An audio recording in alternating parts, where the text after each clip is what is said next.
Hey everybody, this is Rustin with Metalholic Magazine, Metalholic Radio, and of course the Examiner. With us today, the Thunder God himself, Bille, Fore of Mutiny Within and Vext. How are you doing, man? Very good. How about yourself today? I am doing absolutely wonderful. Of course, you guys have had a lot of excitement over on your side of the country with Hurricane Sandy. Yeah, you could call it excitement. Some people weren't too excited. I personally didn't get hit too bad. I didn't have power for about 5 days, but there are people that got their houses destroyed and everything destroyed, so it's pretty bad.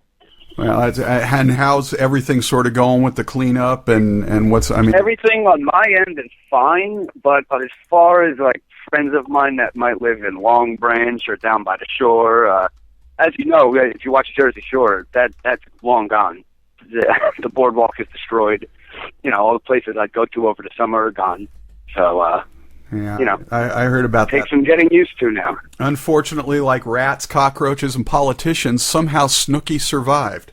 I don't know what they eat. They do something, some kind of trick.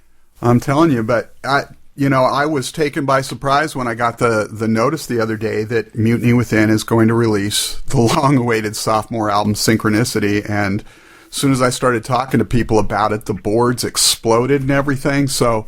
Awesome, man. Yeah, despite the fact that you guys have been off the radar for a little bit, people are still out there and hungry to hear more.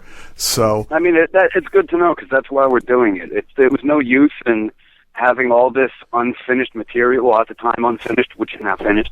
There was just all these songs that would have just gone to waste. And why sit on them if we know we have, loyal fans that would enjoy to hear some more substance, It was just a shame to not release it.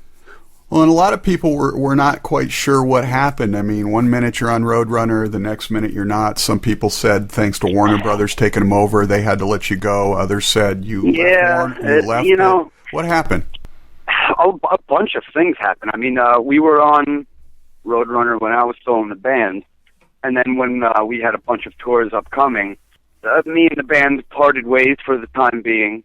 And they got a temporary drummer to fill in on the Soilwork tour. And then after that, they couldn't really find another person, to replace at full time, being that I wasn't there. And after that, they kind of had to start pulling off tours. And after they started pulling off tours, Roadrunner says, you're not making any money for us. You're not, doing your end, which I could say a bunch of things about certain things as well.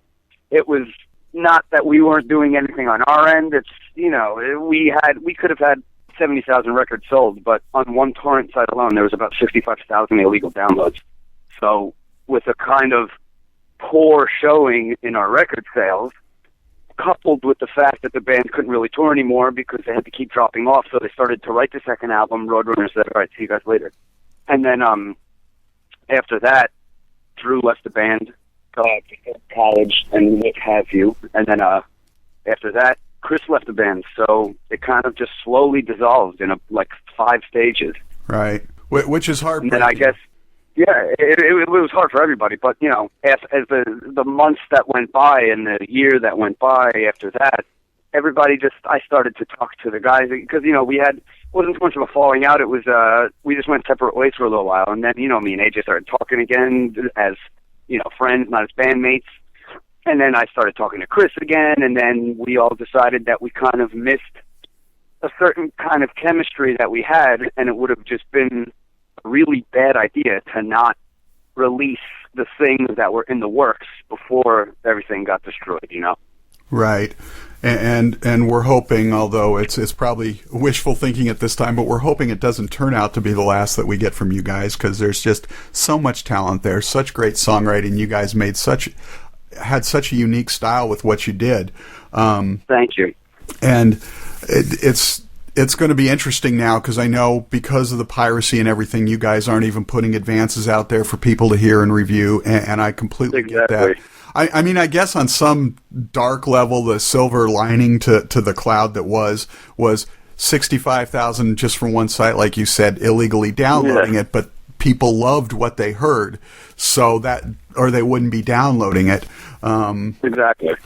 So at least there's that, if nothing but a backward slap, Right. It's nothing but the 1% of respect that you'd get because they actually liked it to download it. Right. You know, the other 99% of respect is it's like going into a restaurant and eating for free and leaving. Like, you can't, you as much as the waiter, or not the waiter, the chef loves cooking the meal for his, restaurant goers, he can't survive by giving away his food for free. Right. You know what I mean? And it's kind of like an evil industry, the way it's turned into.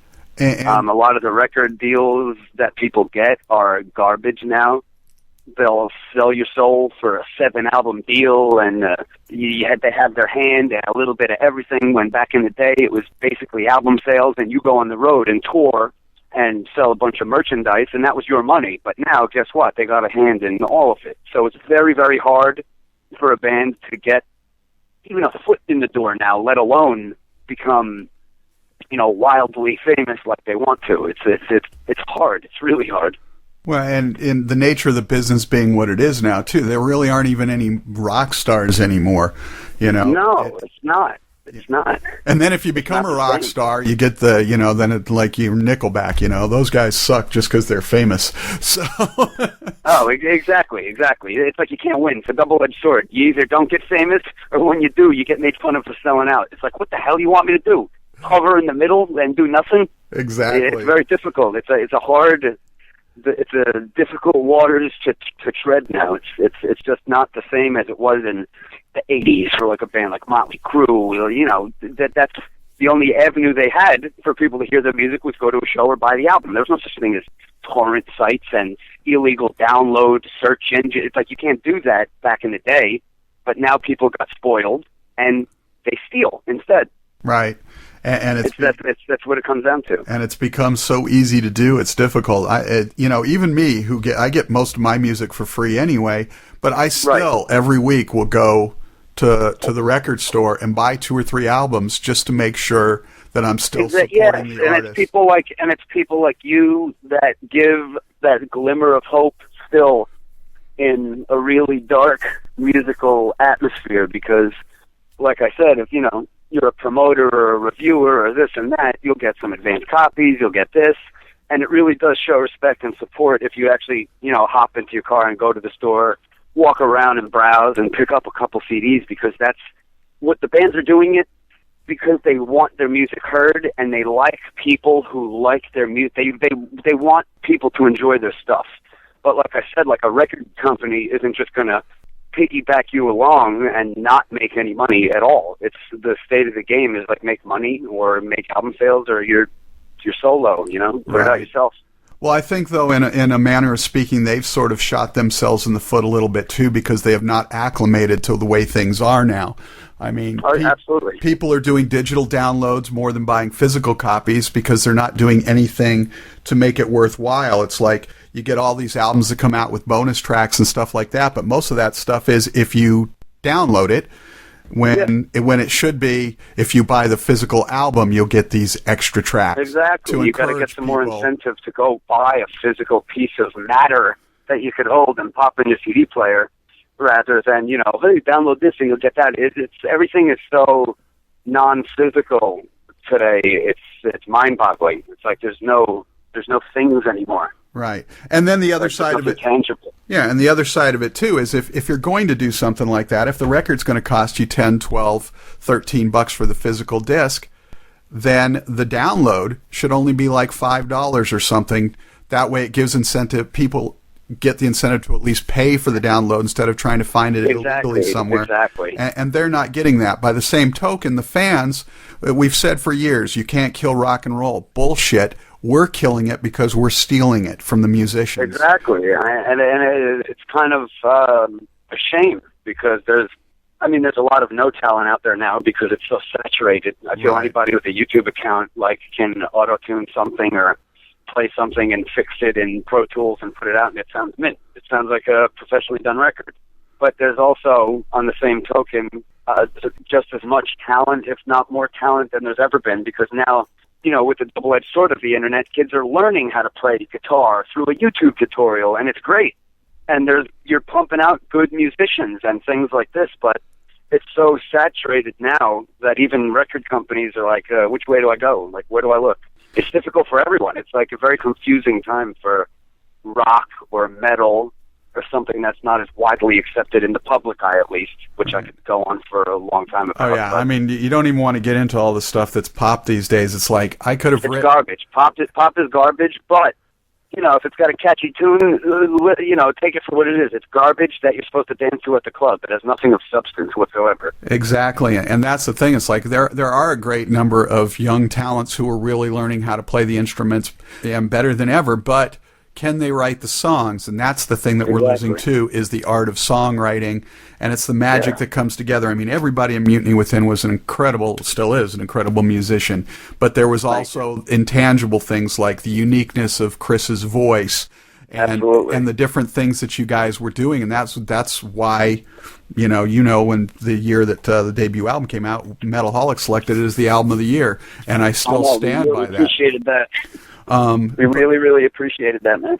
And it wasn't just, oh my God, this is my flavor of the month. When I go back to that year, that's still the album I turn to the most, because there was something, you know, yes, it had all the elements of the things that we love, but there was a freshness about it.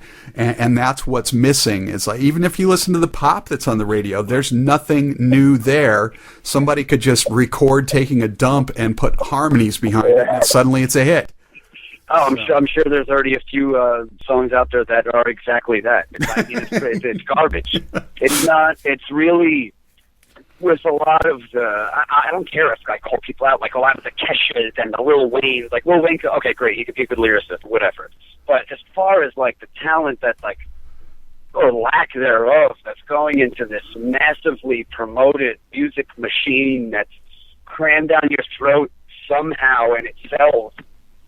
There's got to be some kind of weird magic behind it that I could go into, but I mean, it's like a dumbing down of humans. Honestly. Right. There's no smarts in it anymore. But you know, you could take some fast metal necrophagist music, and that's like a math problem. And then you'll go and listen to the new Kesha song, and you feel like you just drank a bottle of Robitussin, and you want to go to sleep. It's like, what the hell is going on? Exactly, but we're doing it to ourselves. It's the same thing with TV. We're watching all this mindless reality television. We're listening to all this mindless pop music, you know, and it's just horrible. And the people who have real talent, real musicians, are having to have real jobs because they can't focus on their music and make a living. And you've got guys out there who are literally starving as musicians, even with their real jobs. You've got guys who are making less money than me working a regular day job, still trying to tour and eating McDonald's every day because it's all they can afford. And people are still not willing to spend $5, $10, $15 for something that will last forever, but they'll spend it on a fucking cup of coffee. Exactly. Oh, and I'm glad you just cursed, because I was trying to hold back. I didn't know if I could curse, so now I got the okay. Yeah. Curse away. All right, cool. I want to abuse the privilege, but I'll use it for emphasis. Well, so let's talk about good stuff, though. Synchronicity, the new album. What can we expect on it? How did you guys write this? I mean, it was the stuff that you started writing before everything sort of fell apart. Did you write some of it in the interim? And how have you recorded certain parts of it with, you know, them being over there, you guys being here? Hey, I mean, the beauty of the beast now, which is the music industry, is the way that you could send certain parts of a file of a song and tracks over the internet. Chris is in England. We're in America. The album is done. You know, it's there's no excuse anymore for a band not to be able to pump something out that sounds great. You know, Chris has his rig at home, and he mixed the entire album, and we send it back and forth with our notes here and there, and then we'll send him, you know, the track, and then he'll send it to Dan to put the solos on, and then he'll send it to Brandon to put another solo. Like, there's no excuse anymore with the exchange of information that could be had through, you know, the internet or things like that. And it was really done over the internet. You know, Chris and AJ, like AJ wrote all the songs, Chris wrote all the melodies to his vocals and his lyrics, like he wrote all of that, and it was basically a send back and forth method of getting an album done. You know, it's not very far off from how we started, because that's how it began before we were even signed to Roadrunner. All our demos, which sounded great, Chris mixed, and we just kept sending back and forth until they were done. So, and, and then we get signed, and then that's when we actually went into the studio and recorded our debut. But before that, it was just sending back and forth the thing through the internet and getting it done. If you have the passion to do it, you're not going to let a body of water stand in the way. You can still do it. So why not release more material that you're proud of, that other people are eager to hear? It would be selfish if you didn't do that. It would be stupid. Right. How do you, in a case like that, where technology has sort of taken over and distances and stuff anyway, because technology has given us this great gift to do stuff like that, but obviously right. in some sense it robs from the organic nature of 5-6 guys getting in the studio and just jamming it out. How do you How do you make up for that? Is there a way to do it? I totally understand what you mean. Like, the Beatles could go in a room and actually all sit down together and record an album, not even, instrument by instrument. And it has a very certain organic feel to it. Like Tesseract just released a couple things on YouTube of them recording a song live, all of them in one room. And it really brings like a personal, like a life to the song, or like a heartbeat to the song. But I feel like with this day and age, if you are separated and you have a unique chemistry between, your musical like partners, or any kind of chemistry for that matter, it always translates. So if you like working with someone and you guys feed off each other and coupled together is that unique sound, and I don't think you can ever lose that unique sound. Right. Mutiny Within is Mutiny Within, rather, than some other entity, because now we're recording things differently because we're not together. It's still, to me, it has the same heart, even more so, because we had to go through a lot of odd obstacles with not even being in the same country. So I really feel like it shines through the album. It's a trip. It takes you on a ride. It tells stories. It's the orchestration, and even the songwriting is some songs are a bit different, because after our first album, Chris kind of got a grasp on, all right, I'm a fucking awesome singer, and I'm a good lyricist, and I can carry these melodies like nobody else. So he kind of took that and ran a little bit with some of the tracks, and you got on this album a couple straight up sounding like pop tracks, but with a metal band playing, Right. And those are some of my favorite songs on the album, because they're not totally different, because we did have a couple poppier, more melodic, commercial sounding songs on the last album, but this one has a handful of some that you can listen and you could be a fan of Daughtry or a fan of Lady Gaga, and you could pop on one of these songs, you'd be like, you know what, I find something that's pretty damn good. It's a different element, slightly, that I feel like we brought with this new album. Yeah, you've broadened the ability to resonate with a greater group of people, and that's awesome. That's part of expanding and growing. Right. Now, I know basically everybody was involved with this, but the one name that hasn't come up in terms of who was involved is Drew, and the keyboards added a lot of atmosphere to the previous album. How's that been? Is he involved in this? Do we have keyboards? Unfortunately, he's not. Drew wasn't involved in this. Because I wasn't in the band when he left the band. I had already previously been out. So I think he's going to college now. He's got a job. He's doing good. But as far as being a part of Mutiny or doing any music for the album, he didn't. So it's Mutiny Within minus Drew. But in a couple of the songs, you could hear some couple piano licks and a couple keyboard tracks, for some flavor. But there's no Drew anymore, which is sad to say. But, we still talk. We're still friends. It's just people move on with their lives in certain directions sometimes. But we're not losing that element. My question was, are we losing that element from the album? And from what you said, it doesn't sound like it's just somebody else is doing it for you guys. I won't be misleading at all. There's far less, and in terms of less, I mean pretty much no keyboards on the album. But the way that it was made up for with the orchestration and the leads and the AJ is like a mad scientist at layering leads and these licks, and you wouldn't even be able to hear it if you're a normal human. If you put on headphones and you go in the background, they'll be like, ready, right there. And you'd be like, oh, that was pretty sick. And it's just when the layers come together, it's almost as if, the keyboards could still be there and you wouldn't even tell, because there's so much layer going on that I don't feel necessarily that we're losing anything by any means. It's just different. Gotcha. But like I said, there was a couple tracks that you'll hear some keyboard here and there, maybe one or two where I could be totally wrong. But it's very, very minimal, and that's only because, that the part just called for it. We needed a intro and a little piano, and that's what happened, Right. But as far as Drew and keyboards being on it, there's no more. So. Gotcha. Okay. Yeah. And then, aside from all of this, you, unless something's changed since the last time I checked, you are now involved with Tommy and Angelo. Is it Angelo? It's Angel. There we go.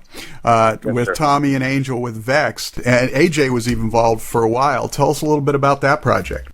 He was, and it's funny the way things work. Every project I'm always in is like a mash-up between bands and former bands and members I've toured with. It's just odd how life works itself out, which is a whole nother theme of why we named the album Synchronicity, just because we'll get onto that topic later. But with Vext, after I had departed from Mutiny, they played a benefit show for Mutiny had played a benefit show for Tommy Vext because he got attacked by his brother, and he carry on with a bunch of medical bills that were, astronomical. Right. So Mutiny, God forbid, and a couple other guys played a benefit show for Tommy, and then Tommy and AJ started talking from there. And then AJ, after Mutiny had dissipated, started working with Tommy, with Vext, and they wrote all these songs, and then AJ told me about it. And, there was supposed to be two guys from In This Moment working with them, but then at the time, they had to go to tour with James Durbin, the guy that won, American Idol or something, or right. got second place from American Idol, right? So then AJ calls me up, he's like, you think you could learn 5 songs if I send them to you and just come track them in the studio? And I was by no means in Vext. I was helping him out, and I went. And then, after I laid the tracks down, Tommy and AJ and them, Tommy just, I guess, had a good feeling, and he talked to me about possibly joining, and then, a couple months go by, and it just turned out that I joined Vext. And then, after that, they still had no guitarist because, the other guitarist was In This Moment, he had to go tour with James Durbin. So I was already, after I departed from Mutiny, and, AJ did his Vext thing, I contacted Angel Vivaldi, who's like a guitar virtuoso. Right. And I released an album with him, with me on drums, and we recorded at Machine Shop with Will Putney. And we put out that album, and we just recorded a video for it. And it's total, Animals as leaders meets Killswitch Engage style music, because it's all instrumental. Right. So we had a little more wiggle room to have some fun. And then Tommy just so happened to come to an Angel Vivaldi show, and then he saw me playing with Angel, and then he's like, whoa, this kid's insane. So then he comes up to Angel, he's like, yo, I want to talk to you. And then Angel wound up joining Vext as well. So I leave Mutiny, AJ goes and starts Vext with Tommy. I go with Angel, and then we all mash together again somehow, which was funny. And then, AJ, for personal reasons, left Vext. He went back to college. He's working with a lot of, some pop artists, trying to write some cool pop songs. And, that was that.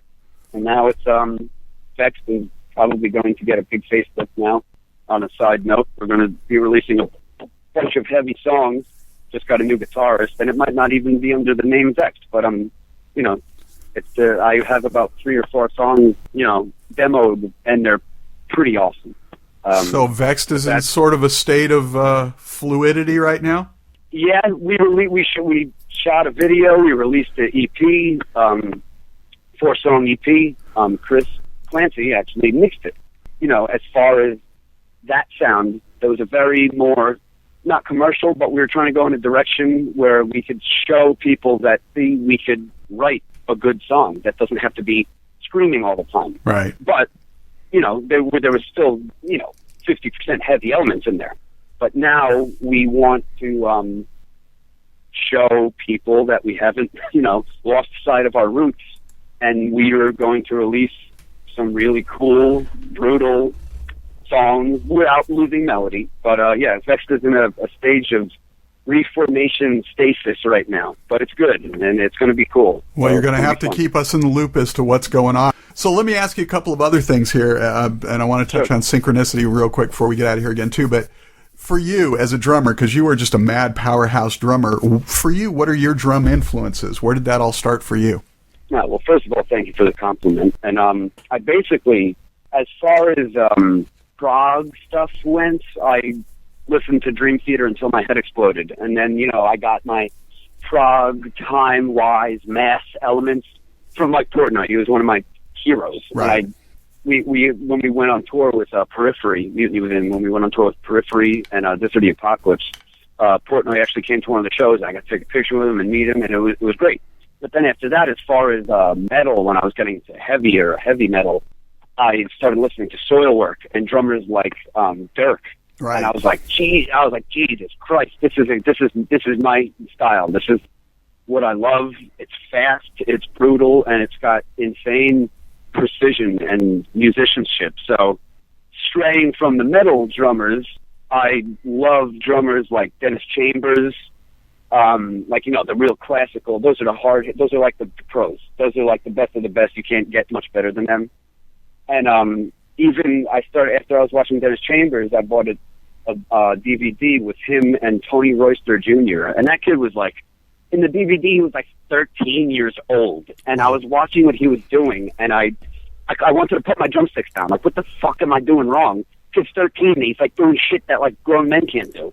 And after I was watching all, classical drummers like that, and then Virgil Donati, and, I basically mashed them all together. The prog elements, the speed, death metal elements, mixed and coupled with, the jazzy, classical backbone drummers that drummers should listen to in the first place, And I just grew up, I just loved playing fast music.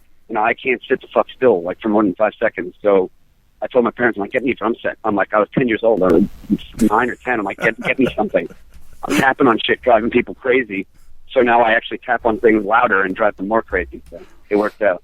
The other thing that you were incredibly gifted at is graphic design. You created the initial Mutiny Within album cover, I believe, all the artwork and everything. You've done the same thing for Synchronicity. How did you get into that? Well, that I have also, as even before I was drumming, I've always been somewhat, the word is artist, but you don't want, like, calling yourself an artist. That sounds like you're fucking up your own ass. I loved to draw, and I loved to paint. And then I, took that to college, and I minored in graphic design. And, even before that, I self-taught myself in Photoshop. And then by the time I started taking the graphic design classes, I got a full grasp on it. And in my brain, if to be a better graphic designer, you have to have fine art background. That's just how it goes. It would just be weird if there was a good graphic designer that can't pick up a pencil and draw something. And then it's just my eye for, like, symmetry. I have, like, a pretty severe case of OCD, which is another reason why I drum, because I tap shit, like, evenly. It's like a problem. I'll turn off the light switch twice. I crashed my mom's car because I had to hit the gas one more time because I tapped the brake, and it was raining out. And I'm like, fuck, I got to hit the gas one more time. So I tapped the gas one more time, and I skid, and I twisted her axle because I hit a curb. So that's where my brain leads me sometimes. But it also leads me into good directions. And as far as the Mutiny and logo, when I joined Mutiny, they had no logo, they had no anything. And I just thought, I'm like, Mutiny, Within, number one, there's even amount of letters in both of the words, so it's perfectly symmetrical. Right. And both of the M and the W at the beginning of the both words are... How perfect does that work, right? Are a perfect reflection of each other. So I just drew an M, drew a W, connected them, and I was like, that has to be it. I'm like, it's like a symbol, because we didn't just want a logo that any band does and, like, slaps on the front. We also wanted a symbol that you could associate with the band. Like, rather than seeing a band name spray painted on the side of a building, Like you saw it like a bat, like the bat symbol. Yeah. You know that's Batman. And you know what it is. I mean? Exactly. Yeah. Just for fun, before we get out of here, thoughts on the election? I don't have thoughts on the election. My brain died that night. My brain didn't die. It just got beat to shit by everyone's dumb fucking Facebook status. So after that, I honestly I feel compelled to speak my mind a little too much, and I had to give a very long-winded thought on what my thoughts on the election. And I just because I saw too many people posting shit saying, if you don't vote, you're an asshole and you have no right to complain. That shit drove me so crazy because their logic is totally backwards, and I'll explain why. George Carlin also said it best as well in another way. I have more of a right to complain if I don't vote because, number one, the voters are the people that are voting the scum into, top branches of government, and they're the people that run the country into the ground. So, after that, since they elected them to go there, how dare you complain about it because you're the one that fucking put them there? Guess what? I sat in my house and minded my own fucking business. I have the right to complain because the voters are fucking the country up because they're voting. That's my stance on it. There you go. So, and I actually wrote an article today about Facebook and Twitter and all the stuff that people are posting and how it's costing them marriages and their jobs and their freedom in some cases. People are getting arrested for some of the crap they said. People just, when they get on Twitter and Facebook, they lose their fucking minds. They do. And number one, if people are getting arrested for expressing their free speech, that's another slippery slope that scares the fuck out of me before I go to sleep every night. If people are getting arrested, the FBI coming to their door because they said something on Facebook, this is a gloomy time to have an opinion. Absolutely, as Ted Nugent found out. Yeah. All right. For a couple more things for fun, just quick ones. Any phobias? Sure. Phobias. I've recently acquired vertigo somehow. I don't know where the fuck it came from. No, it's not really a phobia as much as, when we were on tour, and if I was driving the big van with the big trailer in charge of all the equipment with the money and 7 human lives, anytime that I would drive over a bridge, I wanted to kill myself because I just got... You're driving in the van, and if you're in a car, okay, whatever, you could put your mind somewhere else, but if you're in a van, you're looking over the fucking the corner. You're like looking over the side, and I can't get my mind through it. I'm like, okay, here we go, holy shit, I'm pulling over, I'm stopping right now, it's the worst. As far as phobias, I think that's my only gripe with the world is high things. So, most embarrassing album in your collection? It's not even embarrassing. In sync, no strings attached. And then I don't give a shit. Talking about being, you like what you like. If you like it, it's good. It's all that matters, right? We shouldn't have to be embarrassed about anything we listen to now, except maybe Keisha. Oh God, yeah. So, speaking of high things, part of the election, a lot of states passed this law legalizing marijuana, although it's still against the law federally. What are your thoughts on that? That I do have an opinion on, and I think it's pretty fucking great.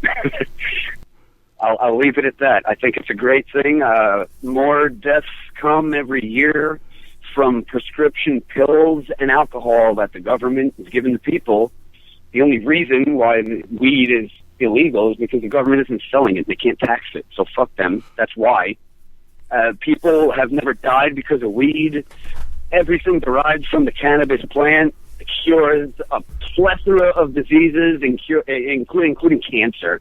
The guy from Cheech and Chong is 99.99% cancer-free because he started using hash oil. And it's hard-pressed to find the government admit something like that. Meanwhile, they just find out chemotherapy actually speeds up the cancer cells and it kills the people faster. There's a book of conspiracies with a list that I can list out that goes through my brain. And the marijuana and weed shit is just another fucking joke that the government is trying to play on everyone. It's embarrassing. It's something that grows from the earth. Yeah, I mean, it's interesting when you have alcohol and tobacco as legal products, which kill hundreds of thousands of people every year, but there is no direct linked death to marijuana.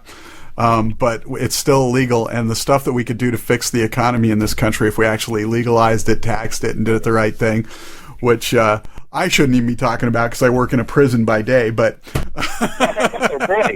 I'll lose my job over this. Hey guys, it's just an opinion. I'm hanging up. It's still illegal, but so it's almost the end of the year. Everybody's going to be asking, is there an album this year that's sort of your album of the year that's been sticking in your head all year long? Oh, boy. Geez. That's a question and a half. I mean, I've been listening to the Mutiny stuff so long because we're, working out all the kinks and the raised levels on this and the send it back on this. I'm like, that's all in my brain. The funny thing is, and he really does deserve a plug. A buddy of mine, Frederick, who lives in Canada, who worked with Chris mixing-wise, he released an album, and the band's called I Legion. And it's a band, but it's not really a band that's all together at once. He writes all the music. He had Speed from Soilwork, John from Threat Signal, Chris from Mutiny, all do guest vocal appearances on like all the tracks. And he had Angel Vivaldi do some solos. He had Brandon from Mutiny do some solos. He had it went on and on. And it's a compilation of, just imagine mixing Threat Signal, Soilwork, Mutiny within all these bands, and then mashing them together, and then these are the songs that come out, and it's amazing. And he deserves the plug because he's not on a major record deal. Like, he did this on his own dime, and Chris mixed the album for him, and it's a work of art. It's amazing. Well, gee, now I got to get my ears on it so I can listen to it and plug it. So. Because, he's on no label. He just put it out himself. But he sent me the album, and I was pretty blown away. I was like, this is pretty amazing stuff. And it's I Legion, as in the letter I or the word I? I Legion? The letter I, comma, space, Legion. Like I, comma, Legion. Nice. So that's man. So you got your plug, Frederick, and if Bill likes it, it's got to be fucking phenomenal. So then the last question before we get out of here, because I've already stolen you for damn near 45 minutes. Synchronicity, the new album. Number one, tell us the story behind the title and everything, but then also, if you could, maybe sum up what fans can look forward to getting with the new album. Sure. Basically, it comes down to, with Synchronicity, just to give a quick background to people if they have no idea what the fuck it is. I just cursed and there's a baby right next to me. It gets terrible. Synchronicity basically means that there's not really much of a word called chance, and there's signs and ways that things work. It's like I'm thinking of someone right now, and then they call you. Like, that's a very low-level synchronistic event. Now think of that on a whole life, on a whole world scale. It's just everything kind of not works itself out. It's not that, you sit on your ass and everything's going to work itself out. But if you look for the signs and look for the clues and look for the numerology and the numbers and the patterns of things, like the Fibonacci sequence, like the spiral, like your fucking hair calic is the same as the Milky Way spiral. Like, explain that to me. It doesn't make sense. You know what I mean? So, and in terms of, personally with Synchronicity, me, Chris, and AJ really believe in that to a pretty high degree. I'm pretty obsessed with a lot of things now. I'm driving myself crazy over it. But as far as the album and the sound, and fans can pretty much expect another great Mutiny album, in my opinion, but with a few more reflective, mature, well-chosen, thought-out parts and songs and really, really meaningful lyrics. It's take what you know about Mutiny and then take another element of, Mutiny as a mature adult, personify that as like a person. And a lot of the things that came out of it, whether we went through breakups and band members and this and that, and then we all somehow wind up back together to form a new album, to put out an album for fans. That's what Synchronicity is all about. And, Mutiny Within's case. And it's funny in terms of like symmetry and stuff with the Mutiny Within being symmetrical.